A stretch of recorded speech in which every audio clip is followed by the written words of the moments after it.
बाकरवड्या ताज्या आहेत का? अगदी ताज्यात. कोणत्या या नाही घेणार आम्ही, याच घेणार. पण तुम्हाला पॅकिंग मधली देऊ का आता फ्रेश भरलेली देऊ? किती तुमचा सचिन तेंडुलकर दिसू दे, आम्ही याच घेणार इथे येऊन.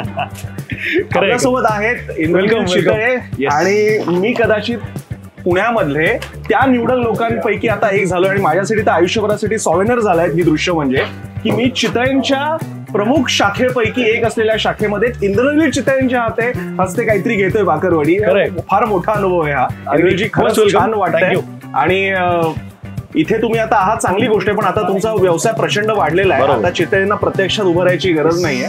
आपण आता तुमच्या ऑफिसला जायचंय. नक्की. तर त्यासाठी आपल्याकडे एक जादू आहे. एक बाकरवडी हातात धरायची आणि फक्त इच्छा धरायची, कारण बाकरवडी तुम्हाला कोणत्याही ठिकाणी पोहोचू शकते आठवणींच्या रूपाने. तर मी पण बाकरवडी घेतो, तुम्ही पण घ्या. आणि आता आपण जाणार आहोत यांच्या ऑफिसमध्ये. आणि बाकरवडी खाल्ली आणि थेट आम्ही आलेलो आहोत इंद्रनील चितळे यांच्या या घरामध्ये. आणि आता ही मुलाखत जेव्हा रोल होते तेव्हा 1 वाजत आलेला आहे. आणि बघा चितळे आहेत समोर, कोणी झोपायला गेलेलं नाहीये आणि मुलाखत होणार आहे. इंद्रनील तुमचं स्वागत आहे. जागा आहे हे सगळ्यांना दिसत आहे. त्याच्याबद्दल तर मी नंतर येणारच आहे अगदी सविस्तर इंद्रनील चितळे व्यक्ती म्हणून. कारण ते मगाशी जे 5:45 तुम्ही सांगितलंय 5:45 उठणं वगैरे तो वेगळा विषय असेल. पण पहिल्यांदा औपचारिकरित्या सगळ्यांचं स्वागत. सारस्वत बँक प्रस्तुत बायोस्कोप मराठीच्या BB&C म्हणजे बिझनेस बॉसेस अँड कल्चर या कार्यक्रमाच्या या एपिसोडमध्ये आपल्या सगळ्यांचं स्वागत, ज्यामध्ये आज आपल्यासोबत आहेत चितळे बंधूंचे मॅनेजिंग पार्टनर इंद्रनील चितळे. नमस्कार इंद्रनील, तुमचं स्वागत आहे आमच्या या BBC कार्यक्रमामध्ये. मी जसं म्हणालो तसं इंद्रनील चितळे आणि चितळे म्हटल्यानंतर ते इतके स्टिरियोटाइप्स आहेत. 1 ते 4 बंद, बाकरवड्या संपल्या. आणि मी जेव्हा इंद्रनील चितळेंची मुलाखत घ्यायचं ठरवलं होतं त्यावेळी म्हटलं थोडंसं बघूया आणखी काय काय मटेरियल आहे. तर इतक्या जणांनी ते विचारलेलं आहे 1 ते 4 बंद, बाकरवड्या संपल्या. आता म्हटलं विचारायचं तरी काय. तर इनफॅक्ट मी या मुलाखतीची सुरुवात इंद्रनील बाकरवडीवरनं मुळीच करणार नाहीये. मी काजू कतली आणि श्रीखंडावरनं मुळीच करणार नाहीये. माझा प्रश्न असणार आहे, ज्यांच्या इतक्या सुंदर इतके सगळे पदार्थ आहेत, चविष्ट पदार्थ आहेत, त्या चविष्ट पदार्थांकडनं तेलामध्ये छान तळलेले साजूक तुपातले, त्याच्याऐवजी हे हेल्दी फूडच्या दिशेने का जाणार आहात तुम्ही? हे साजूक तुपात तळलेलं पण हेल्दीच आहे हे आपण विसरायला नको एवढं मला वाटतं. पण काय की कुठेतरी कंपनी म्हणून, फूड कंपनी म्हणून जेव्हा आम्ही स्वतःचं एक ट्रान्झिशन आता केलेलं आहे की जिकडे आम्ही फक्त एकाच क्षेत्रात नाही तर विविध क्षेत्रात खाद्य पदार्थांमध्ये कामं करतोय, तर ते करताना आमची कुठेतरी आम्ही एक नैतिक जबाबदारी समजतो की जिकडे न्यूट्रिशन पर ग्रॅम कसं इम्प्रूव्ह करायचं हे आम्हाला एक गरजेचं आहे. आपल्या देशात आपण पाहतोय तर मॉल न्यूट्रिशन हा खूप मोठा प्रॉब्लेम आहे. आणि फूड कंपनी म्हणून जर का तशी जबाबदारी आम्ही फिक्स करायचं घेत नसू तर कुठेतरी ते आमचं धोरण चुकतंय असं मला वाटतं. त्यामुळे हेल्दीयर हा आमचा धोरण जास्त आहे, रादर दॅन जस्ट सेइंग की हेल्दी फूड. बरं. त्यामुळे सगळ्या गोष्टी आहेत त्याच्यापेक्षा कशा चांगल्या करता येतील आणि ज्या चांगल्या आहेत त्या अजून जास्त प्रोपोगेट कशा करता येतील या दोन्हीवरती आमचा भार असतो. पण आता तुम्हाला असं जाणवतंय ज्या अर्थी तुमच्यासारखा आज महाराष्ट्रातल्या टॉप 3 ज्याला आपण स्पायसेस स्नॅक्स आपण म्हणू, स्पायसेस स्वीट्स आणि स्नॅक्स, त्या क्षेत्रातला महत्वाचा ब्रँड असलेले चितळे जर का हेल्दी स्नॅक्स असले पाहिजेत, शुगर फ्री असलं पाहिजे, आणखी काय ग्लुटेन फ्री असलं पाहिजे, हे इतकं मार्केट वाढत चाललंय, लोक इतके अवेअर होत चाललेत. आता मार्केट एका स्टेडी पेसनी वाढतंय. बरं. आणि अजूनही त्याच्याबद्दल मिसकन्सेप्शन खूप आहेत. त्याच्यामुळे अवेअर बायर पेक्षा फॅडिस्ट बायर त्याच्यात जास्त आहे असं आता वाटतं. फॅड असलेला की जो बघतो की अरे माझे 4 मित्र सध्या हे खाणार आहेत तर मी पण आता त्या डाएटवरती जातो आणि मी ते करतो. आणि त्याच्यानंतर काय होतं की ती व्यक्ती जी असते ती त्याच्यात न्यूट्रिशन पेक्षा इमोशनल एक्सपिरियन्सचं सॅटिस्फॅक्शन मिसिंग करतं असं दिसतं आणि डाएट सोडतात. म्हणजे आपण जसं पाहतो की जिमच्या बाबतीत न्यू इयर रेझोल्युशनला जानेवारी महिन्यात गर्दी असते पण तीच मे महिन्यात अर्ध्याहून कमी झालेली असते. तसं डाएटच्या बाबतीत कुठेतरी लोकांचं दिसतं. त्यामुळे आम्हाला ते लक्षात आल्यामुळे आम्ही काय करतोय की आहे त्याच प्रोडक्टमध्ये इन्क्रिमेंटल चेंजेस कसे करता येतील की जिकडे युजर एक्सपिरियन्स न बदलता त्यांना आपण चांगलं प्रोडक्ट देऊ शकतो, हा प्रयत्न आहे. त्यामुळे मग लॅक्टोज फ्री असेल, ग्लुटन फ्री असेल, नो ॲडेड शुगरवाला असेल किंवा एअर फ्राईड असतील, ओव्हरऑल कधी त्याच्यात फ्राईडच्या ऐवजी बेक्ड असतील, बेक्ड करताना चांगल्या फॅट्समध्ये म्हणजे जसं की बटर किंवा घी मध्ये बेक केलेले प्रोडक्ट असतील, त्याचबरोबर काही वेगवेगळे टेक्निक्स की जिकडे प्रिझर्वेटिव्ह अजिबात नसतील, अशा सगळ्या गोष्टींमधनं आपण चांगल्या दर्जाचा प्रोडक्ट कसा देत राहू कस्टमरला, हा प्रोडक्ट हेतू आहे. आणि आमच्याकडे आमच्या आजोबांचं कायम धोरण तेच होतं की जे आपण बनवू ते आपल्याला खाता यायला पाहिजे. त्याच्यामुळे आपल्याला खायला कुठेही संकोच नसेल असेच प्रोडक्ट आपण बनवायला पाहिजेत, हा आम्ही प्रयत्न करत राहू. पण जेव्हा हे ट्रान्झिशन एक उद्योग समूह ठरवतो की आपण आता ग्लुटेन फ्री, शुगर फ्री, त्यावेळी आधीची पिढी कसं बघते की जिच्यासाठी म्हणजे उदाहरणार्थ बाहेर कामाला जाताना सुद्धा साखर हातावर ठेवणारी आपला समाज आहे, संस्कृती आपली, आणि इथे काय तर म्हणे शुगर फ्री, इथे काय ग्लुटेन फ्री, तर मग ते होतच असं तुमच्यात संवाद होत असेल? हो, होतो ना. काय वाटतं त्यांना? आणि शुगर फ्रीला एवढा प्रॉब्लेम नाही आला, कारण की त्याच्याबद्दल आय थिंक अवेअरनेस मी म्हणतो बऱ्यापैकी चांगला होता. बरं. पण जेव्हा आम्ही लॅक्टोज फ्री वरती गेलो किंवा व्हिगन बद्दल काही चर्चा केली तर तेव्हा आमच्याकडे घरात भरपूर विरोध झाला. कारण की कुठेतरी असं होतं की जेव्हा दुग्धजन्य पदार्थ करणारीच आमची कंपनीची हिस्ट्री होती, तर तेव्हा आपण नॉन डेअरी प्रोडक्ट का करावे असा एक प्रश्न होता की जिथे सामाजिक कुठेतरी ओव्हरऑल प्रॉब्लेम येऊ शकतो का, कारण शेतकरी, दूध या सगळ्या इकोसिस्टमला आम्ही कुठेतरी प्रिझर्व्ह करतो.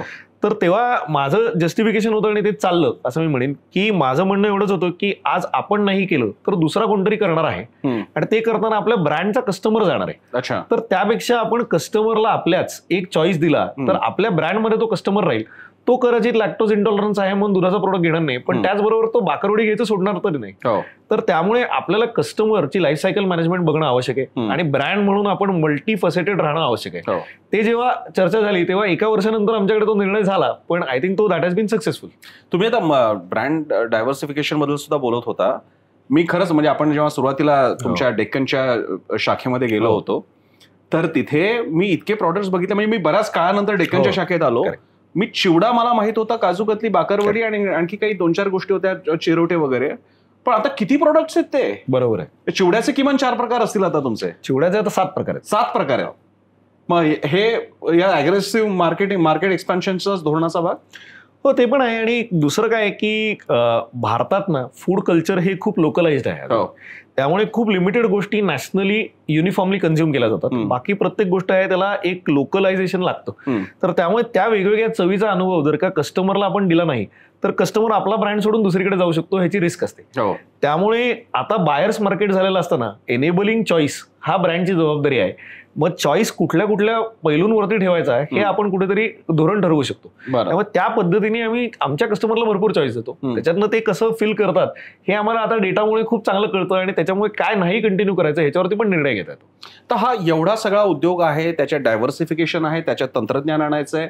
मी आताच मगाशी माहिती घेतो तर तसं आता केवळ 2 शाखांनी उरलेल्या आता शाखांचं जाळं आहे. आमची शाखा सर्वत्र असं अभिमानानं सांगायचा हा आजचा काळ आहे. हे होत असताना चितळेंचं एवढं मोठं कुटुंब आहे, हे सगळं मॅनेज कसं होतं? आय थिंक सर्वात महत्वाचा घटक ह्याच्याकरता मी म्हणेन तो म्हणजे आहे ट्रान्सपरन्सी. बरं. काय नक्की निर्णय घेतले जात आहेत आणि काय कंपनीची परिस्थिती आहे ह्याच्यावरची ट्रान्सपरन्सी जी आहे ती चितळेंच्या कुटुंबियातल्या प्रत्येक व्यक्तीला आहे. आणि नॉट सिम्पली की जे चितळेंचे शेअर होल्डर्स आहेत किंवा कुठल्या तरी पद्धतीने कंपनी इन्व्हॉल्ड आहेत, घरातल्या प्रत्येक व्यक्तीला आहे की जो सध्या परदेशात शिकतायत, काहीतरी वेगळं करतायत, काही नाही आहेत की ज्याच्यातनं कंपनीचं हेल्थ कशी चालते ह्याचा एक कुठेतरी प्रोजेक्शन आम्हाला करता येतं. आणि ती ट्रान्सपरन्सी आहे म्हणून एवढ्या वेगवेगळ्या लोकांना, वेगवेगळ्या स्किलसेटच्या लोकांना एकत्र येऊन चितळे ब्रँडचं केअरटेकिंगचं काम करता येतं. आता कसं आहे की मी तर बघतो की I am just a caretaker for the legacy. म्हणजे ही लेगसी ना मी सुरू केली आणि ना मी काय त्याच्यात वेगळ्या गोष्टी करणार आहे. मी एक इनहेरिट केलेली गोष्ट पुढच्या पिढीच्या दृष्टीने अजून चांगली कशी करून देऊ शकतो ही कुठेतरी जबाबदारी आहे, आणि ही माझ्या मते माझ्या पिढीतल्या सगळ्या लोकांनी स्वीकारलेली आहे. त्यामुळे ते इम्प्रूव्हमेंट कसं करू शकतो ब्रँडमध्ये ह्याच्यावरती आमचा फोकस जास्त असतो. इंद्रनील चितळेंबद्दल आता विषय त्यांच्या पिढीच्या अनुषंगाने सांगत होता की ते एक वारसा चालवणारे एक घटक आहे, तो अख्खा प्रवाह आहे आणि त्याच्यातला एक ते घटक आहेत. पण इंद्रनील चितळे हे ऍक्शन स्पोर्ट्स, ऍडव्हेंचर स्पोर्ट्सचा अतिशय आवड असणारे, त्यांच्या स्वतःच्या त्या तशा अतिशय उत्कृष्ट प्रकारच्या बाईक्स आहेत की ज्या खास स्पोर्ट्स बाईक्स आहेत, आणि गोप्रो लावून वाळवंटामध्ये गाडी बिडी चालवणे अर्थात तरी सुद्धा पुण्याच्या ट्रॅफिकमध्ये चालवण्याच्या तुलनेत ते सोपंच असेल. खरंय अगदीच. पण मग ते ट्रान्सफॉर्मेशन तुम्ही इंजिनिअरिंगचा कोर्स केल्यानंतर एक्झिक्युटिव्ह MBA सुद्धा तुम्ही केलं, तो सगळं विश्व, तो काळ, आणि नंतर आता इतक्या कमी वयामध्ये या सगळ्या जबाबदारी. आणि कुठेतरी असंही जाणवतं की ऍडव्हेंचर स्पोर्ट्सची जी काही रिस्क आहे ती कीमॅन रिस्क म्हणून तुम्ही जेव्हा मॅनेजिंग पार्टनर असता, मॅनेजिंग डायरेक्टर रोलमध्ये असता तेव्हा ती खूप जास्त वेळी नव्हते.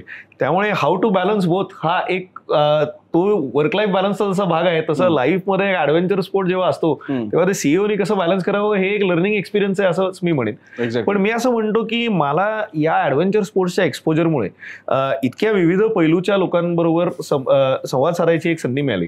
आणि त्याचबरोबर मी फक्त विविध पैलू नाही तर विविध नॅशनॅलिटीज, विविध कल्चर्स आणि विविध एक्सपिरियन्सेस मधनं आलेल्या असताना तुम्ही एक शेअर्ड एक्सपिरियन्स करता तेव्हा तुम्ही नॉन ट्रान्झॅक्शनली खूप गोष्टी शिकून जाता.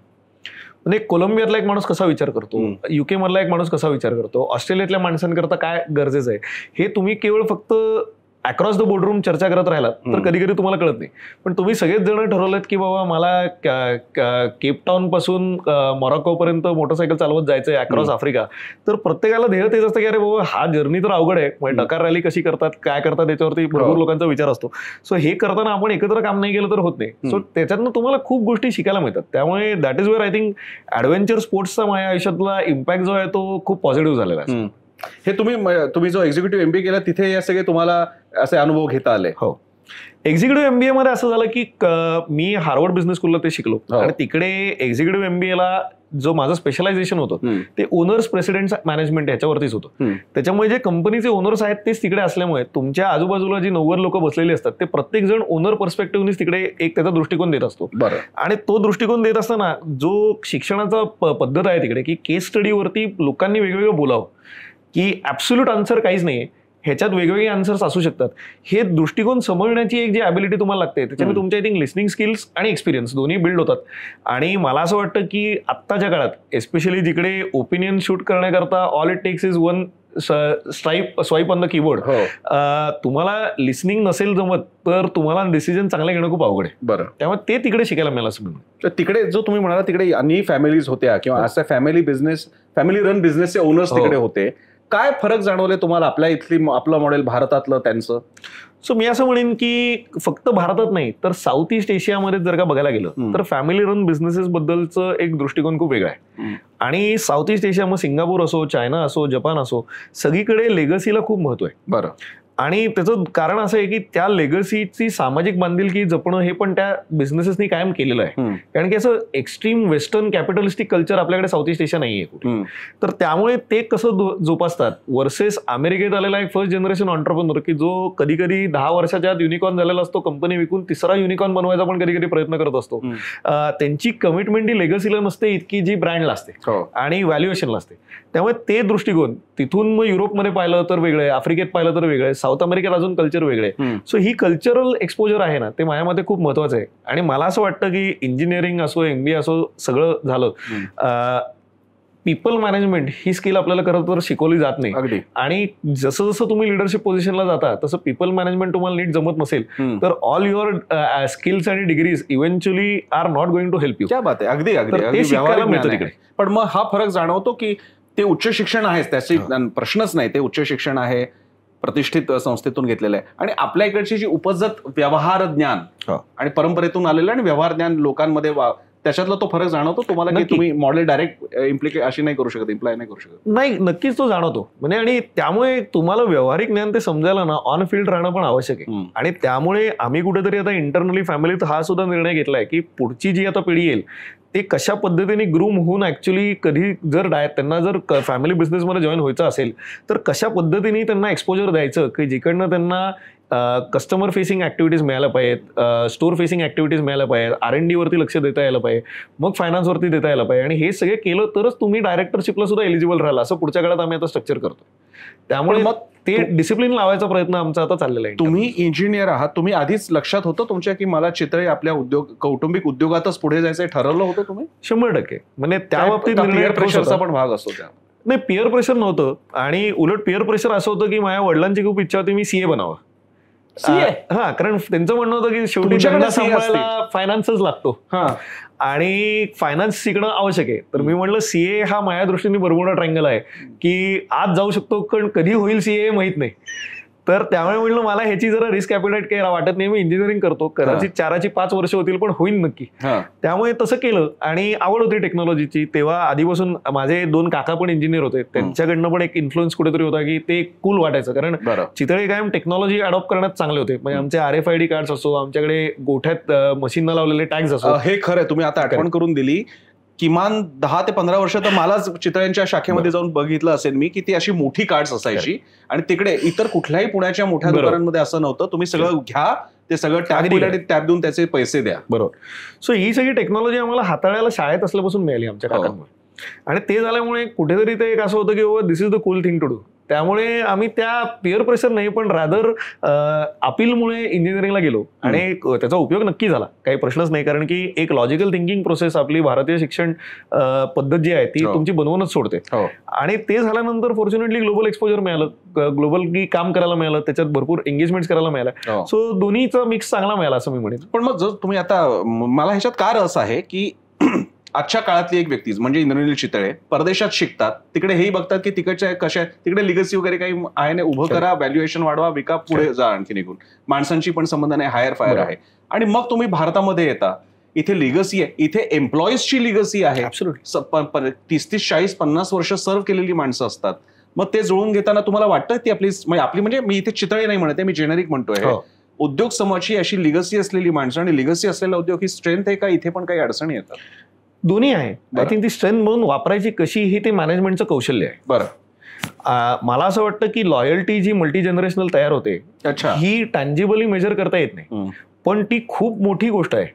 आणि जर तुम्ही लॉयल्टी बिल्ड करू शकत असाल संस्था म्हणून, की जिकडे आज आमच्याकडे सुद्धा 3 पिढ्या आमच्याबरोबर असोसिएटेड असलेली लोक आहेत, की जे कधीतरी आजोबांची पिढी असेल त्यांना त्यांच्याबरोबर कोणतरी एक मॅनेजर किंवा सुपरवायझर म्हणून जॉईन झाले, त्यांचं पुढची पिढी जी आहे ती आमच्याकडे प्लांट मॅनेजर म्हणून झाले, आता त्यांची पुढची पिढीतील 2 मुलं आहेत ते आमच्याकडे फ्रँचायझी चालवत आहेत. काय अशी आमच्याकडे लोक आहेत, पिढ्या असलेली पण आहेत आणि अशी भरपूर आहेत की जिथे ती पूर्वी एक म्हण होती की चितळ्यांकडे परमनंट झालं की लग्न होतं, हे ग्रामीण भागात आहे कारण आमचे सगळे कारखाने पण ग्रामीण भागात आहे. बरं. त्याच्यामुळे कुठेतरी ती सामाजिक बांधिलकी ही व्यवसायांना जपणं भारतात आवश्यक आहे. चितळ्यांचं जे टॅगलाईन आहे, नात्यांचा गोडवा वाढवण्यासाठी जपतो आम्ही, ते शब्दशः पण येते. अगदी खरं. ऍक्च्युअली नात्यांचा गोडवा जुळवतो सुद्धा आम्ही, आणि ती जबाबदारी आम्ही घेतो ना. म्हणजे आम्हाला ते दिसतं की मी मगाशी तुम्हाला म्हटलं की अग्रीमेंट आमचं झालं, तर त्याच्यात आम्हाला माहिती होतं की काही आता जी मुलं आहेत की 26-27 वर्षाची आहेत, त्यांची लग्न जर का होत नसतील तर केवळ असतं की परमनंट झालेलं नाही.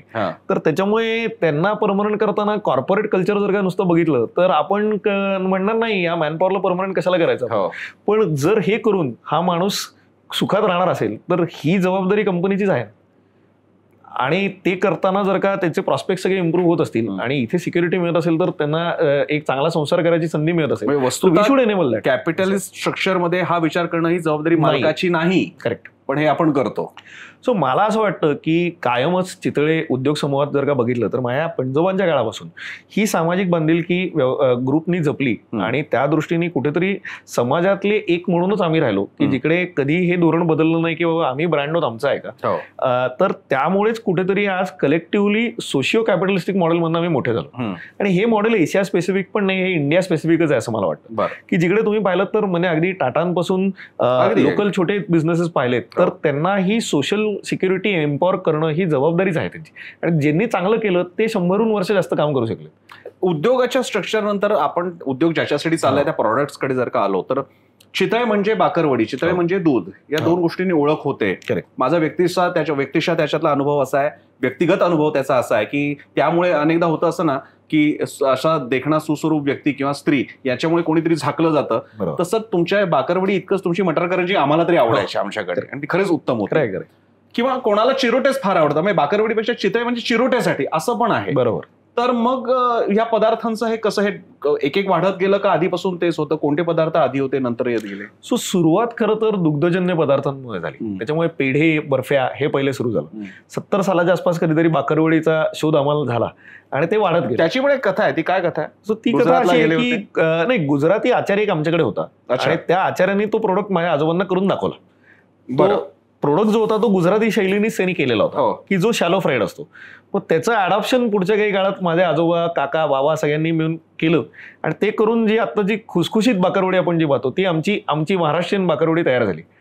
आणि कुठेतरी ते वाढत गेलं की जिकडनं ते 3,300 किलो तासाला होतं त्याच्यावरनं आता 2,500 किलो तासाला आम्ही करतो. तर ते ऑटोमेशन आलं, स्केल वाढली आणि तो आमचा ड्रायव्हर किंवा एनेबलर प्रोडक्ट झाला. पण ते बाकरवडीचं म्हणजे मी गुजराती बाकरवडी पाहिलेल्या त्या चपट्या असतात, त्या जाड्या असतात, त्याच्यामध्ये सारण आणि पीठ याच्यामधलं अंतरमध्ये सारण कमी आणि पिठाचे जास्त असतं. चितळेंची मध्ये म्हणजे मी आता म्हणणार होतो आपल्या, पण कारण आपलीच आहे ती, बरोबर, पण त्यामध्ये पदर पातळ आहे हो. आणि सारण जास्त आहे. करेक्ट. हा अतिशय स्ट्रॅटेजिक निर्णय घेणं, हो. आणि त्याच्यात ते जे सारण ते सुद्धा विशिष्ट सारण आहे, त्याच्यानंतर Correct. अनेकांनी कॉपी करायचा प्रयत्न केला, त्यांना बरोबर, जमलं नाही. बरोबर. हा डिसिजन कसा काय घेतला की सारणच कमी करून टाकायचं आपल्याला?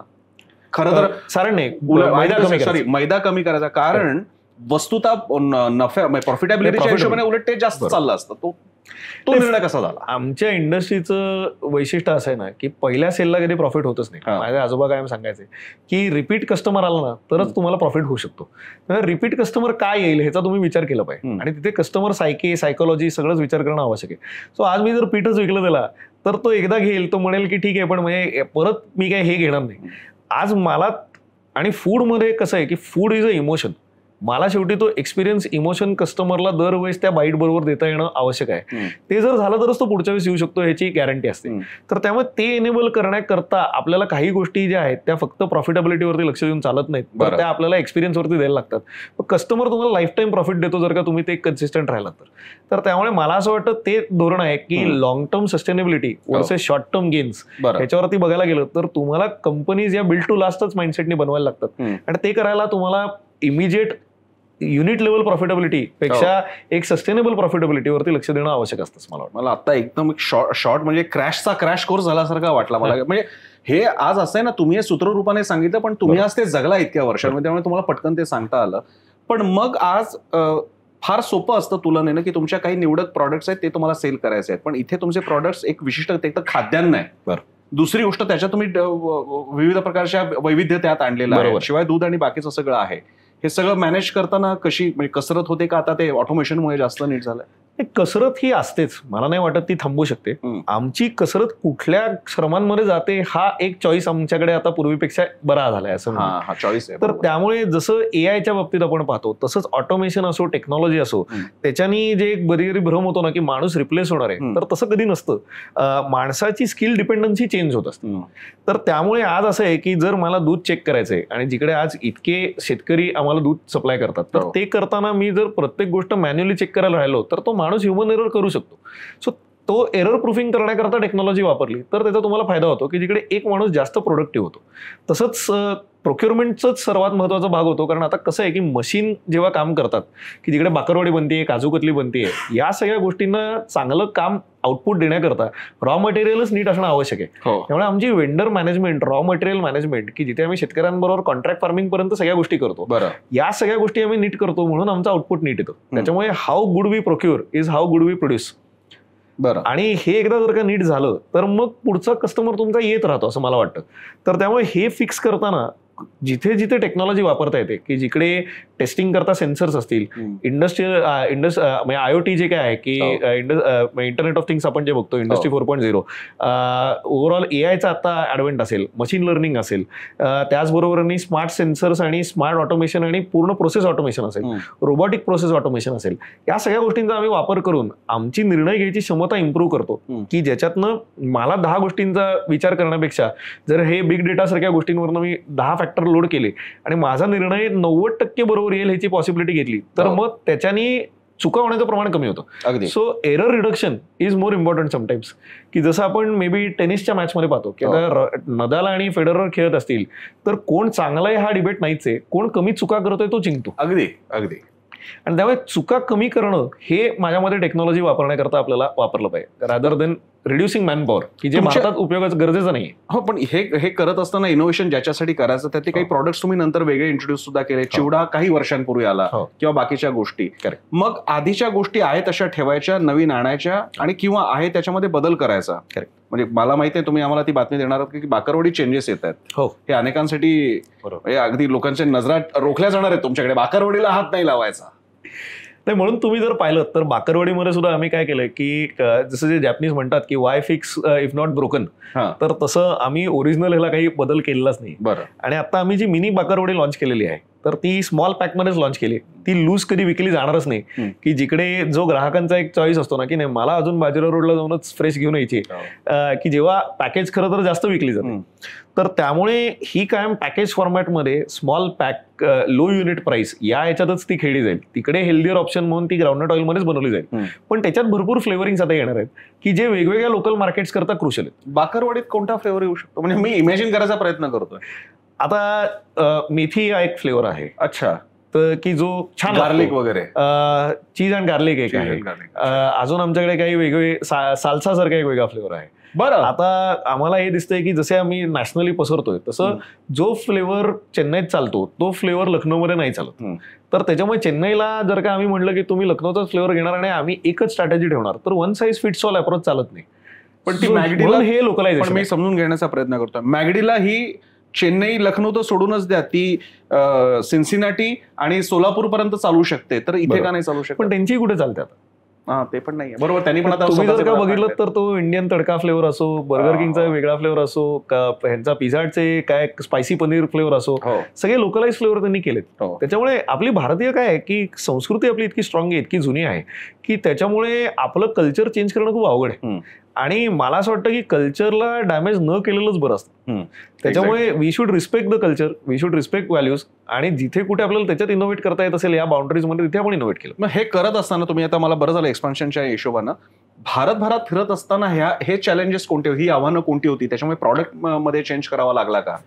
म्हणजे आता समजा मैसूर पाक सारखा प्रोडक्ट बघतो, तर आता मैसूर पाक जो मलाई मैसूर पाक आपण चेन्नई बेंगलोर साईडला पाहतो, त्याच्यावरती डिबेट आहे की सध्या जीआय टॅग कुठे लावायचा. पण तो मैसूर पाक दिल्लीला तसाच्या तसं चालतच नाही. अच्छा. किंवा मूग डाळ हलव्यासारखा प्रोडक्ट आहे की जो तुम्हाला नॉर्थला विकायचा असेल तर त्याच्यावरती तुपाचा असा तवंग दिसला पाहिजे, कारण नॉर्थला तूप असं दिसलं नाही तर त्याला किंमतच नाहीये त्या मिठाईला. आणि तेवढं जर का तुपाचं दिसलं आणि मी ते बेंगलोरमध्ये विकायचा प्रयत्न केला तर ते म्हणतात की काय एवढे तुपकट गोष्ट कशाला विकताय. सो एकच प्रोडक्ट वेगवेगळ्या मार्केटमध्ये वेगवेगळ्या रेसिपीनी पण कधी कधी द्यायला लागतो. बरं. आणि ते जर तुम्ही केलं तर दोन्हीकडे तुम्हाला मार्केट शेअर चांगला मिळतो, कधी कधी नाही मिळत. मग आता कशात हे लोकलायझेशन करायचं, कशात नाही करायचं, हा खूप स्ट्रॅटेजिक कॉल असतो. पण मग आपली चुका पण होतात. आपले अनारसे पुरणपोळी जाऊ शकते नॉर्थ साऊथला, त्याचा उलट ती चांगली चालते, कारण ती महाराष्ट्रीयन डेलिकसी म्हणून ओळखली जाते. अच्छा, मग त्याच्यात बदल करायची गरज नाही. तशी ओळख आपली मूग डाळ हलव्याची नाहीये, त्याच्यामुळे त्याला प्रॉब्लेम जास्त आहे. किंवा मोतीचूर लाडू हा कायम वेगवेगळाच आहे, म्हणजे चंदीगडचा लाडू हा दिल्लीत पण नसतो आणि दिल्लीचा लाडू हा महाराष्ट्रात नाही चालू शकत. तर त्याच्यामुळे त्याच्यात लोकलाइज नाही केलं तर तुम्हाला सेल करता येत नाही. पण काही जे ट्रेडिशनल प्रोडक्ट आहेत की आता आंबा बर्फी जी महाराष्ट्राची ओळख आहे, काजू कतली जी आहे, तर त्याला आपल्याला बदल करायला लागत नाहीत. असं आहे. हे सगळे तिकडे ऍक्सेप्ट होतात. हो. इकडे एक्सपान्शनच्या दृष्टीने तुम्ही आता हे मार्केट कसं बघताय? म्हणजे बिझनेस तर हा फूडचा झालाच, पण फक्त स्नॅकिंग का याच्या पलीकडे सुद्धा आणखी काही वेगळे व्हेन्यूज आहेत? मला सगळं तुम्ही आयुर्वेदिक प्रोडक्ट्स मध्ये सुद्धा आता हळूहळू लक्ष घालताय. सो आमचं ध्येय असं आहे की आम्ही फूड कंपनी म्हणून स्वतःला ट्रान्सफॉर्म केलेलं आहे. ती करत असताना फूड कन्झम्पशनचे किती वेगवेगळे अव्हेन्यूज असू शकतात याच्यावरती आम्ही विचार करतो. आणि ते केल्यामुळे गेल्या काही वर्षात आम्ही ब्रेकफास्ट पासून एंड ऑफ मील डेझर्ट इथपर्यंत सगळे प्रोडक्ट रेंज काढलेले आहेत की जिथे आमच्याकडे उपलब्ध आहे. हो आहे. आता म्हणजे आपण दुकानात पाहिलं तर तिकडे सुद्धा होतं की पोहे, उपमा, शिरा, मिलेट शिरा, मिलेट पोहे, मिलेट खिचडी जी उपवास फ्रेंडली आहे, इथपर्यंत सगळे प्रोडक्ट्स आपल्याला रेडी टू इट फॉर्मॅटमध्ये आहेत. तिथपासून मिल्स की जिकडे अगदी कटाची आमटी असो, काजूची उसळ असो, बिरड्याची उसळ असो, या महाराष्ट्रीयन स्पेसिफिक गोष्टी सुद्धा रेडी टू इट फॉर्मॅटमध्ये आहेत, प्रिझर्वेटिव्ह फ्री. सो त्याच्या मध्यात मग तुम्हाला 4 PM स्नॅक वेगळे पाहिजेत, आफ्टरनून 2 PM स्नॅक वेगळे पाहिजेत, तुम्हाला 10 AM मंचिंग काहीतरी स्वीट वेगळं पाहिजे. सो ह्या सगळ्या रेंजला टार्गेट करून वेगवेगळ्या वेळेस वेगवेगळ्या गोष्टी कंझ्युम केल्या जातात. ह्याचा कुठेतरी आम्ही अभ्यास केला आणि ते केल्यावर आम्हाला लक्षात आलं की प्रत्येक गोष्ट कंझ्युम करायला एकाच ब्रँडची गरज नाही. सो एका ब्रँड फिलॉसॉफीमध्ये वेगवेगळे सब ब्रँड्स असू शकतात का की जे स्पेसिफिक टार्गेटेड गोष्टी ऍड्रेस करतात. जसं की तसाच हा हर्बी हा ब्रँड आहे की जिथे आम्ही आयुर्वेदावरती काम करतो. की आता आयुर्वेदाचे काढे जे आहेत त्याच्यावरती कॅफेन फ्री ग्रीन टी आम्ही केलेलं आहे आणि त्याला आम्हाला चांगला रिस्पॉन्स येतोय. एक्सपोर्टही ते आता व्हायला लागलाय. तसंच आता आम्ही जस्ट मागच्या महिन्यात आम्ही त्याचं जे आहे ते ऍक्टिव्ह वॉटर लॉन्च केले. त्याच्यात काय आहे की त्याचे ऍक्टिव्ह न्यूट्रिएंट्स असलेले एक्स्ट्रॅक्ट्स आहेत जे क्रिटिकली एक्स्ट्रॅक्टेड असतात आणि ते एक्स्ट्रॅक्ट जे आहेत ते विदाउट एनी प्रिझर्वेटिव्ह त्या पाण्याला फंक्शनल करतात. आणि हे फंक्शनल पाण्याचं जे काही ग्लोबल मार्केट आहे ते ग्रोईंग ॲट मोर दॅन 30% आहे. तुम्ही म्हणता ते बरोबर आहे. काही ठिकाणी म्हणजे आपल्याकडे फक्त त्यातल्या त्यात मिनरल वॉटर आणि ते आपलं नेहमीचं रेग्युलर वॉटर आहे, प्युरिफाईड वॉटर. पण परदेशामधल्या वेंडिंग मशीनच्या मध्ये किमान 4-5 प्रकार किंवा जास्त असतात ते. आणि त्यामुळे आता water consumption is not simply water, ते म्हणजे हायड्रेशन आहे. त्यामुळे हायड्रेशन मध्ये तुम्ही काय करताय ह्याचा सुद्धा विचार तुम्हाला केला पाहिजे. बरं. त्यामुळे हे सगळे वेगवेगळे पैलू पाहता वन साईज फिट्स ऑल पेक्षा how can we have different brands appealing to different target consumers. आणि ते करताना त्याचं चितळे जो क्वालिटी अश्युरन्स आहे की जिथे चितळेचा कन्झम्पशन जे होतं ते क्वालिटी करता होतं. म्हणजे लोकांचा आमच्या कस्टमर्सचा एक ठाम विश्वास आमच्याकडे आहे की आम्ही फसवणार नाही, आम्ही चांगला प्रोडक्ट देऊ. तर तो विश्वास त्याच्यात कसला ट्रान्सलेट करता येईल हा आम्ही एनेबल करायचा प्रयत्न करतो. चितळेंचं नाव घेतलं की दुधाचा उच्चार होणारच नाही असं होणार नाही. असे गमतीने सांगितलं जातं की पुण्यामध्ये किंवा पश्चिम महाराष्ट्रामध्ये दूध कुठून येतं तर आम्हाला चितळे दूध म्हणजे दूध कुठून असतं तर अपेक्षा असते की गाई म्हशीचं उत्तर द्यावं म्हणून चितळेचं दूध येतं किंवा तुमच्याकडे कोणत्याही चितळ्यांचं दूध येतं असं पण प्रकार आहे. म्हणजे जेनेरिकच नाव झालेलं चितळे दूध. तर हा जेव्हा ब्रँड असतो आणि तुम्ही जेव्हा दुधासारख्या जी दुग्धजन्य पदार्थांच्या बाबतीत आणि बेसिकली मी दुधाच्या बाबतीत म्हणेन आज इतक्या वर्षानंतर सुद्धा ही सगळी चेन आणि हे सगळं चालू ठेवणं त्याचे चॅलेंजेस तुम्हाला जाणवतात? कन्झम्पशन पॅटर्न आलेले, कॉम्पिटिशन चॅलेंजेस तर आहेत त्याच्यात, पण मला पॉझिटिव्ह लाईट पण त्याच्यात दिसतो. कारण की आता एक वेल एज्युकेटेड शेतकरी पण एक पिढी तयार होत चाललेली. तर त्याच्यामुळे they are very well informed, they are very curious आणि त्या दृष्टीने ते स्वतःच्या व्यवसायात म्हणून ते व्यवसाय म्हणून बघतायत ना की जस्ट लाईव्हलीहूड. तर त्याच्यामुळे मला असं वाटतं की पुढच्या काही काळात या सगळ्या सेक्टरमध्ये खूप मॅसिव्ह ट्रान्सफॉर्मेशन होईल. आणि जे मेजर होणार ते असं आहे की या इंडस्ट्रीमध्ये अजून 80% इंडस्ट्री अनऑर्गनाइज्ड आहे आणि अर्बनायझेशन जसं होणार आहे तसं ऑर्गनाइज्ड फूड मार्केटकडे आपलं ट्रान्झिशन भारताचंच होणार आहे. सो जर 95% काय आय थिंक माझ्या 90% भारतीय हे 2037 पर्यंत अर्बन एन्व्हायरमेंटमध्ये राहणं अपेक्षित आहे.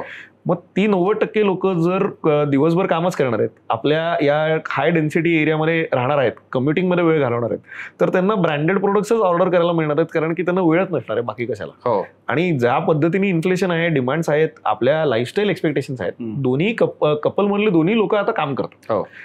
तर त्याच्यामुळे हे पाहता आपण त्यांच्या नीड सर्व्हिस करताना ब्रँड म्हणून कुठे कुठे उपलब्ध राहू शकतो हा आमचा प्रयत्न. मला तर तुमच्या बोलण्यामुळे एक जाहिरात आठवली, झोमॅटोची होती का कोणाची आठवत नाही आणि फार क्रांतिकारी होती. Cooking is a choice just like anything else. आणि त्याच्यात त्यांनी असं दाखवलं होतं की म्हणजे मी तर एका ठिकाणी गमतीत असं वाचलं पण होतं की किचन ही जी रूम आहे आपण काय म्हणतो 2 BHK 1 BHK 3 BHK तर कशाला हवंय किचन ते सगळं जाईल आणि पूर्णतः तुमचा 3-4 रूमचा फ्लॅट असेल आणि सगळं तुम्ही बाहेरून मागवा. अशा काळासाठी खरंच असा काळ येणार आहे का? आणि चितळे त्या दृष्टीने बघताय की आम्ही सगळं जेवणच तुम्हाला तुमच्या 3 वेळचं आम्ही तुम्हाला देऊ या दिशेने आपण चाललोय? हो 100%. म्हणजे असं होईल. मला नाही वाटत दुपार रात्रीचं सगळं मास अडॉप्शन होईल असं मला नाही वाटत. पण कम्युनिटी किचन बद्दल तर आजही बोललं जातं. हायली अर्बनाइज एन्व्हायरमेंटमध्ये हे नक्की होईल असं मला वाटतं. आणि फोर्सिएबल फ्युचरमध्ये होईल. त्याला मे बी असं नाही म्हणता येणार की 2030 ते 40 मध्येच होईल, कदाचित 45-47 साली होईल ते, पण हे नक्की होईल असं मला वाटतं. चितळेंच्या घडीच्या पोळ्या रात्री सगळे येणार, टेबलवरती सगळं पॅक येणार, चितळेंचा माणूस घेऊन येणार. कारण मी बरेचदा म्हणतो तसं आमचा कधी कधी आता कॉम्पिटिशन म्हणजे जसं नेटफ्लिक्सचे CEO म्हणतात की त्यांची कॉम्पिटिशन झोपेशी आहे, तशी आमची कॉम्पिटिशन ही घरात सगळेजण जे स्वयंपाकघरात जातात त्यांच्याशी आहे. त्याच्यामुळे how do we make their life simple हे आम्हाला बघायला पाहिजे आणि त्याच्यामुळे सगळ्या गोष्टी आम्हाला द्यायला पाहिजे. पण हे म्हणजे ही माझ्यासाठी आजचा हा टेकअवे असेल या मुलाखतीतला की चितळेंना घरातलं तुमच्या किचनच्या सगळ्या गोष्टी जबाबदारी आमच्यावर सोपवा, तुम्हाला सगळं आम्ही देऊ दिवसभरातलं सकाळपासून. तेवढंच नाही तर आम्ही ते चितळे स्टँडर्डनी बेटर न्यूट्रिशन मध्ये देऊ की जिकडे सगळ्या आमच्या कस्टमर्सच्या चांगल्या न्यूट्रिशनची जबाबदारी आम्हाला घ्यायची. बरं, कारण ते महत्वाचं आहे. या डायव्हर्सिफिकेशनचा एक अँगल असं दिसायला लागलं की लोक तेलकट तुपकट आता टाळतायत, साखरचं टाळतायत आणि त्याचा सेलवरचा फरक किंवा तुम्हाला ते कन्झम्पशन पॅटर्न दिसल्यामुळे तुम्ही तिकडे वळला. ऍक्च्युअली अजून सेलवरती इम्पॅक्ट होतोय असं मी म्हणणार नाही. तसं खातात सगळे आणि खातात लोक. आणि मी मगाशी म्हटलं तसं 2 महिने नाही खात पण 3ऱ्या महिन्यात परत खातात. तर त्याच्यामुळे तो सेल डिस्टर्ब होईल असा ट्रेंड अजून त्याच्यात आलेला नाही. पण असं आहे की एक पुढची पिढी आता तयार होते की जी जस्ट करंट मिलेनियल्स आता 25-26 वर्षाचे आहेत. मिलेनियल्स नाही, जेन झी आता. तर त्याच्यामुळे ते जेव्हा या मार्केट प्लेसमध्ये स्पेंडर्स म्हणून येतील आणि ते त्यांच्या 28व्या-30व्या वर्षी असतील, तर ती लोक कसं स्पेंड करतील ह्याचा विचार ब्रँड म्हणून आम्हाला करणं आवश्यक आहे. कारण की त्यांनी जर का ट्रेंड बदलून टाकला तर त्यांच्या हातात जेवढं पर कॅपिटा इन्कम असणार आहे तेवढं आधीच्या 4 पिढ्यांकडे नव्हतं. आणि ते करताना ते ग्लोबल सिटीजन्स आहेत, ग्लोबली एक्सपोज्ड आहेत आणि त्यांना ट्रेंडला असं काही ट्रेडिशनशी रिलेटेड काही नाही. जे त्यांना पटेल ते करणार आहेत. त्याच्यामुळे काय व्हॅल्यूज आपण विकणार आहोत हे महत्वाचं असेल आणि ते करताना आपण त्यांना पण टार्गेट केलं पाहिजे, हे महत्वाचं आहे. मुलाखतीच्या शेवटच्या टप्प्याकडे जात असताना आता एक छान कार्यक्रम पुण्यामध्ये काही दिवसांपूर्वी झाला, कृतज्ञता सोहळा चितळेंनी आयोजित केला होता. मलाही त्याला जाता आलं आणि ती कृतज्ञता चितळेंची सर्वांप्रतीची होती आणि त्या कार्यक्रमामध्ये पुन्हा इतरांबद्दलची कृतज्ञता, म्हणजे सचिन तेंडुलकर जे ब्रँड अँबॅसेडर आणि मी त्याबद्दल विचारणारच आहे. सचिन तेंडुलकरने आपापल्या मनातली कृतज्ञता व्यक्त केली.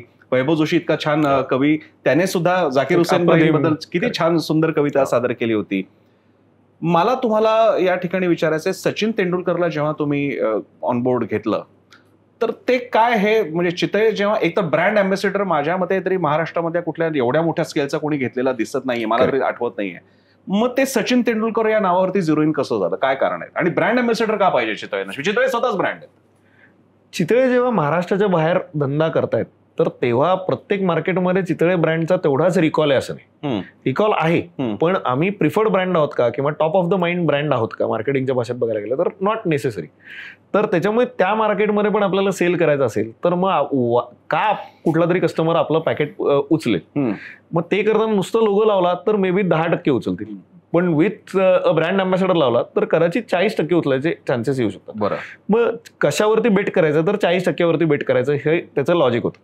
मग ते करताना काय होतं की महाराष्ट्राच्या बाहेर जाताना आम्ही काय फक्त मी टू प्रोडक्ट करणार आहोत का, तर नाही, आम्ही आमची महाराष्ट्रीयन हेरिटेज आहोत त्याच्याबद्दल आम्हाला एक कुठेतरी अभिमान आहे आणि तो आम्ही महाराष्ट्रातून कल्चरचं एक फूड एक्सपोजर म्हणून आम्ही बाहेर वेगवेगळे जाऊन व्यवसाय करायचा प्रयत्न करतो. पण ते करताना दुसरं कुठलं नावच नव्हतं की जे महाराष्ट्रीयन असून ग्लोबल स्टँडर्डला कॉम्पिटंटच नाही तर सक्सेसफुल म्हणून उतरून आलेला आहे. आणि तशी व्यक्तिमत्व म्हणजे सचिन तेंडुलकर आहेत. त्यामुळे कुठेतरी ते असोसिएशन एकदम चांगलं वाटलं, जुळून आलं. त्यांनाही तो विषय आवडला आणि त्यांना हे पटलं की ज्या पद्धतीने आम्ही कंपनीची वाटचाल करतोय की जिकडे फूड हे चांगल्या पद्धतीने दिलं तर खूप लाईफस्टाईल इश्यूज सुटू शकतात, फूड वाईट पद्धतीने आलं तर खूप चॅलेंजेस होऊ शकतात, तर आम्ही चांगला करायचा प्रयत्न करतोय हे कुठेतरी त्यांना वाटलं आणि त्यामुळे कॉस्ट दिसला, फक्त करार नाहीये, कॉस्ट पण आहे. कारण व्यक्तिमत्व म्हणूनच ते तसे आहेत की जिकडे ते कमर्शियली कुठल्या गोष्टीचा एवढा विचार करतच नाही. त्यांना हे असतं की बाबा मला याच्यातनं काहीतरी क्लिक होतंय का, सो ते क्लिक करायला आम्हाला कुठेतरी सक्सेस मिळाले असं मी म्हणेन आणि त्यामुळे he agreed to become brand ambassador. आणि दुसरं म्हणजे असं की आम्ही पण एक फॅमिली ब्रँडच आहोत. म्हणजे मी तुम्हाला म्हटलं तसं की आम्हाला जेव्हा आम्ही म्हणतोय की we want to take over the kitchen, तर तेव्हा आम्हाला फॅमिली लाईफ इम्प्रूव्ह करायची म्हणून आम्हाला किचन टेक ओव्हर करायचं, ना की फॅमिली लाईफ डिस्टर्ब करायचं. तर ते करताना फॅमिली मॅन म्हणून त्यांचं एक जे काही पोर्ट्रेल आहे की जिकडे extremely clean family oriented image त्यांचा आहे आणि आमचा कस्टमर पण एक फॅमिली सेंट्रिक आहे. तर त्या दोन्हीचा पण एक कुठेतरी सिम्बॉसिस चांगला जुळला असं आम्हाला वाटलं आणि I think that has work. की परवाची जर गर्दी आपण पाहिली तर त्याच्यावरनं ते दिसतं की नक्कीच मला सचिनचा तो हे डायलॉग आठवतोय.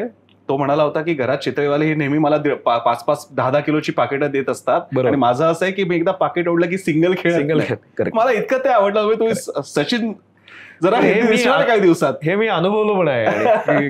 कसं ते छंदिस्त आहेत ते खाण्याच्या बाबतीत, तसं की ते चोखंदळ पद्धतीने खातात, जे आहे ते आवडीने खातात. आणि फॉर्च्युनेटली मला या सगळ्या असोसिएशनमुळे काही वेळ त्यांच्याबरोबर घालवायला वेळ मिळाला, तर त्याच्यातनं मी तेच पाहिलं की ही एन्जॉयज फूड. वडापाव जरी असेल तो शिवाजी पार्कचा नाहीतर मग बाकरवडी, या सगळ्या गोष्टी ते रिव्हर करत असल्यामुळे ते जेन्युइनली मनापासून. पण हे म्हणजे आता एक मुंबई पुणे मुंबईच्या मध्ये वडापाववाल्याला आपण बाकरवडी खायला घातलेली आणि त्याला त्याचं एक आवड लावलेली आहे त्याला. खरंय अचिव्हमेंट आहे ती. सचिन तेंडुलकर ते अगदी खरंय. सो हे होत असताना मी थोडं असंही म्हणेन की हा सगळा प्रवास झाला, पण हे होत असताना याच्या पलीकडे आता महाराष्ट्राच्या पातळीला, देशाच्या पातळीला बऱ्यापैकी आपण आता स्टार्टअप इकॉनॉमीच्या दृष्टीने पावलं टाकतोय. उद्यमशीलता आणि वेल्थ क्रिएटर्स यांना मान सन्मान मिळावा आणि ते पुढे जावेत या दृष्टीने वातावरण बनतंय. आणि तरुण पिढी जी अगदी आतापर्यंत सगळे गेल्या 20 वर्षामध्ये जे नोकरीच करत होते ते आता लक्षात आपणही स्टार्टअपला जाऊ शकतो. ठीक आहे, फेल्युअर वगैरे रेटमध्ये जायला नको, कारण स्टार्टअपची सुद्धा पहिली पिढी आहे. असं असताना स्टार्टअप इकोसिस्टीम, उद्यमशीलता याकडे तुम्ही कसं पाहता, काय सांगा? नाही, माझ्या मते आता म्हणजे स्टार्टअप रिलेटेड जे काही टीव्ही शोज आहेत ते असो, नाहीतर जे काही सोशल मीडियावरनं मिळालेल्या स्टार्टअप फाउंडर्सना ग्लॅमर, त्याच्या एवढी चांगली गोष्ट आपल्या नेशन बिल्डिंग करता झालेली नाही असं मला वाटतं. बरं, त्यांचं सक्सेस, फेलियर, प्रॉफिटेबिलिटी हे आपण बाजूला ठेवूया. पण फॅक्ट इज की ज्या काळात मी इंजिनिअरिंग करत होतो तेव्हा आमच्या आजूबाजूच्या 90% लोकांचं ध्येय एवढंच होतं की इंजिनिअरिंगची डिग्री घ्या, अमेरिकेला जाऊन MS करा आणि तिकडे जाऊन ऍपल किंवा गुगलमध्ये नोकरी करा. सो त्या पॉईंटवरनं आज भारतात एक पिढी आहे की जी डेअरिंग करते की बाबा नाही, मी धंदा चालू करणार. हे माइंडसेट चेंजेस किती उत्तम आहे भारतात, की तिथे आपण एका सोशलिझमच्या एकेकाळातल्या ओव्हरबर्डन मधनं बाहेर पडून ही पिढी ऑडॅशियस आहे, दे आर फिअरलेस. आणि मी फॉर्च्युनेटली या स्टार्टअप इकोसिस्टम मध्ये कुठल्या ना कुठल्या तरी पद्धतीने इन्व्हॉल्व असतो. स्टुडंट ऑन्टरप्रिनरशिप मध्ये पण मी लक्ष देतो. सो जी आत्ताची तरुण मुलं आहेत ती ज्या पद्धतीने ग्लोबली सगळ्या लोकांना अंगावर घ्यायच्या तयारीत येतात हे मला खूप कमेंडेबल वाटतं. डीप सिकने दाखवलं ना, स्टार्टअप आहे ते. तर त्यामुळे तसं करू शकतो ही क्षमता आम्ही पण विचार करत नव्हतो की म्हणजे गुगल आपल्याला वापरायलाच लागणार, गुगलला काय बायपास आहे, पण दाखवला चायनाने करून आणि तसंच कोणतरी पुढचा भारतातनं दाखवेल असं मला त्याची गॅरंटी आहे. काय 10 कमांडमेंट्स जसा जो शब्द आहे तसा कोणत्या 5 कमांडमेंट्स, 10 कमांडमेंट्स सूत्र, चितळेंच्या म्हणजे इंद्रनील सूत्र काय आहे याच्यातलं आता, की काय फॉलो केलं पाहिजे? स्टार्टअप सुरू करायचं म्हणजे काय करायचं, काय स्ट्रगल, काय कसं आहे, काय ठिकाणी फॉलो केलं पाहिजे? म्हणजे काय, माझ्या पंजोबांनी पण बीजी चितळे इंडस्ट्री चालू केली तेव्हा तो स्टार्टअपच होता. फक्त स्टार्टअपची ग्रोथचा स्पीड आतासारखा डिसरप्टिव्ह नव्हता. बरं, त्याच्यामुळे ते 4 पिढ्यांनी तो कुठेतरी एक बिझनेस हाऊस झाला. पण हा पेशन्स आता दिसतो किंवा तो पेशन्स आता नाहीये आणि तो नसावा पण. म्हणजे जर तुम्ही फास्ट वाढू शकत असाल तर का नाही. पण माझं म्हणणं असं आहे की तुम्ही स्टार्टअप फाउंडर म्हणून एक कुठेतरी सोशल कमिटमेंट विसरू नका. आणि ग्लॅमरायझेशनच्या ह्याच्यात तो बिझनेसचा पर्पज हा फाउंडरपेक्षा मोठा होऊ शकत नाही हे विसरायला नाही पाहिजे. क्या बात आहे. मला ते एक आजकाल ट्रिकी वाटतं, कारण की प्रत्येक ठिकाणी पर्सनॅलिटी ही मोठी होत चाललेली आणि संस्थेपेक्षा पर्सनॅलिटी ज्या क्षणी मोठी व्हायला लागते तेव्हा संस्था कुठेतरी रिस्क मध्ये येते असं मला वाटतं. त्याच्यामुळे वी मस्ट नॉट फॉरगेट की ऑर्गनायझेशन हे आपल्या लाईफ टाइम पेक्षा लास्ट होईल याचा विचार आपण केला पाहिजे आणि ते करताना आपण कॉन्ट्रीब्युटर्स त्याचे कसे असू ह्याच्यावरती विचार केला पाहिजे. दुसरी गोष्ट मला असं वाटतं की तुम्ही 5 कमांडमेंट्स म्हटलात म्हणून, म्हणजे 5 सूत्र सांगा की टेक अवेज घेऊन आपण ते लोक बघू शकतो. की दुसरं म्हणजे काय ना की तुम्ही व्हॅल्यू क्रिएशन वरती लक्ष द्या ना की व्हॅल्युएशन क्रिएशन. अच्छा, तर त्याच्यामुळे जर व्हॅल्यू क्रिएशन झालं तर व्हॅल्युएशन तुम्हाला मिळतंच. तिसरं मला असं वाटतं की त्याच्या दृष्टीने प्रॉब्लेम सॉल्व्हिंग बघा, प्रॉब्लेम क्रिएशन करू नका. बरं, कारण बरेचदा कुठला तरी आपण विकायचं म्हणून नवीन प्रॉब्लेम तयार करतो आणि ते करून बऱ्याच गोष्टींचे सामाजिक इम्पॅक्ट खूप विचित्र असतात आणि एस्पेशली या AIच्या काळात ते खूप जास्त कधी कधी घातक होत चाललं. तर त्याच्यामुळे हाऊ टू सॉल्व्ह प्रॉब्लेम्स याच्यावरती आपण फोकस केला पाहिजे. चौथं मला असं वाटतं की इन्स्टंट ग्रॅटिफिकेशनच्या मागे जायला नाही पाहिजे, की ओव्हरऑल एका रात्रीत काहीच होत नाही. जसं इलॉन मस्क म्हणतो तसं 2 वेळा फेलियर होऊन एक स्टार्टअप विकून 30 वर्षानंतर आज तो सक्सेसफुल आहे की जिकडे आज तो इंटरगॅलेक्टिक लेवलला विचार करतोय. तर ते फेलियर पण तुम्ही बघा त्याचं आणि ट्रायल्स ट्रिब्युलेशन्स पण बघा. ते जेव्हा करतो तेव्हा मग तुम्ही सक्सेस होता. So 10 years of hard work makes you overnight success. तर 10 years ऑफ हार्डवर्क हे नाही विसरलं पाहिजे तुम्ही. म्हणजे ह्या इंटरेस्टिंग आहे हा सगळा कन्व्हर्सेशन. म्हणजे माझ्यासाठी हा आणखीच इंटरेस्टिंग आहे. शार्क टँक सारख्या कार्यक्रमांकडे कसं बघता तुम्ही, काय वाटतं तुम्हाला? उत्तम आहे आय थिंक, कारण कन्सेप्ट येतात ते कन्सेप्ट तर अमेझिंग आहेत आणि मला हे वाटतं की त्या ग्लॅमरमुळे ऍटलिस्ट एक पिढी जी आहे ती त्याच्या मागे विचार तरी करते की मला व्यवसाय करायचा. अगदी, कारण नाहीतर आपल्याकडे कसं होतं की बाबा मला या बँकेत नोकरीला लागायचंय, नाहीतर मला या सॉफ्टटेक कंपनीमध्ये कामाला लागायचंय, नाहीतर मला अमेरिकेत जायचंय. सो त्याच्या पुढे आपण जेव्हा एक समाज म्हणून विचार करतोय तेव्हा ही जनरेशन मायक्रो वेल्थ क्रिएटर जरी झाले आणि 50 लोकांना जरी ते रोजगार देऊ शकले तरी ती सक्सेस आहे. तर कायम प्रत्येकालाच आपण 5,000 एम्प्लॉईज आणि 5 लाख एम्प्लॉईजच्या मागे जायची गरज नाही असं मला वाटतं. तुम्ही तुमच्या लेवलला पण सक्सेसफुल व्हा. शेवटचा प्रश्न हा माझा आधीच्या एका इंटरव्ह्यूमध्ये ज्या प्रश्नाला त्यांनी बगल दिली असा प्रश्न मी त्यांना विचारणार आहे आणि तो प्रश्न थोडासा वेगळा पण आहे.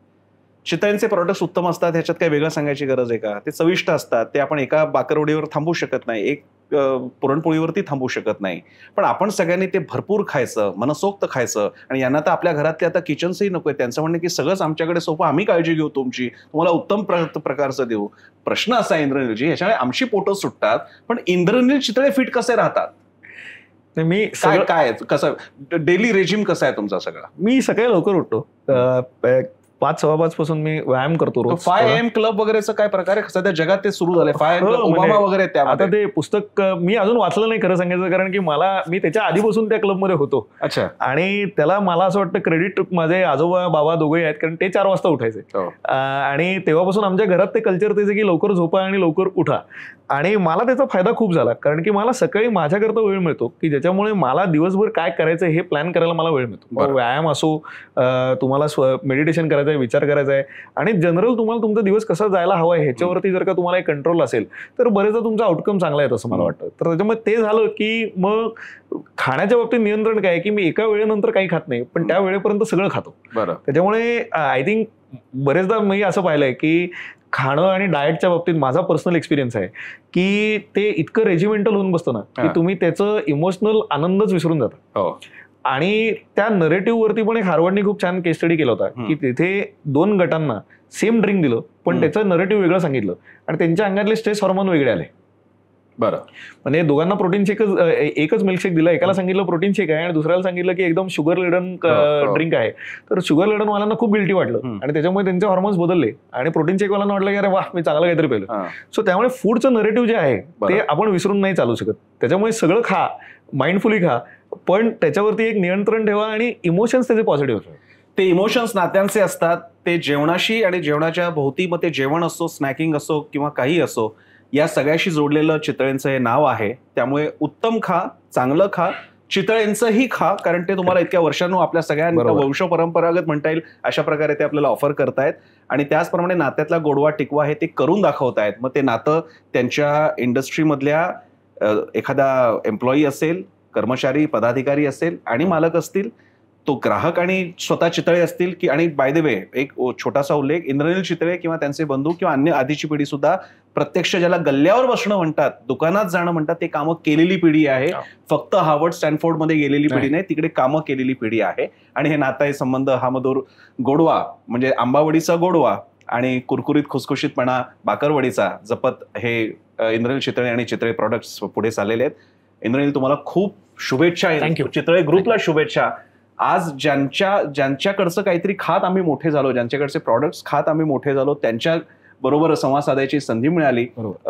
बिझनेस बॉसेस अँड कल्चरच्या छान, म्हणजे one of the few episodes आतापर्यंतच्या याच्या असतील की जो इतका इंटरेस्टिंग आणखी झाला असेल. मला खूप छान वाटलं इंद्रनील तुमच्याशी बोलून आणि आम्हाला वेळ दिल्याबद्दल आभार. थँक्यू फॉर कमिंग आणि तुम्हाला पुढच्या सगळ्या एपिसोड्स करता all the best. Thanks Indraneel. तर Saraswat bank present business bosses and culture या बायोस्कोप मराठीच्या एपिसोडमध्ये, पॉडकास्टमध्ये आपण इथेच थांबतोय. पाहत राहा बायोस्कोप मराठी.